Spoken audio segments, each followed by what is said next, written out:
আসসালামু আলাইকুম রাহমাতুল্লাহি ওয়া বারাকাতুহু। যারা ব্যবসায়ী আছেন হাদিসটি অবশ্যই শুনে যাবেন।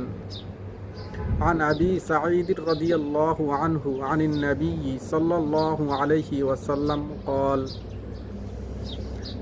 আবু সাঈদ কর্তৃক বর্ণিত নবী করিম সাল্লাল্লাহু আলাইহি ওয়াসাল্লাম বলেন, আত-তাজিরুস সাদুকুল আমিন, আমানতদার সৎ মুসলিম ব্যবসায়ী, মা'আন নাবিয়্যিনা ওয়াস-সিদ্দীকিনা ওয়াশ-শুহাদাই ইয়াওমাল কিয়ামাহ, কিয়ামতের দিন সিদ্দিকদের সাথে, নবীদের সাথে, শহীদগণের সাথে থাকবেন।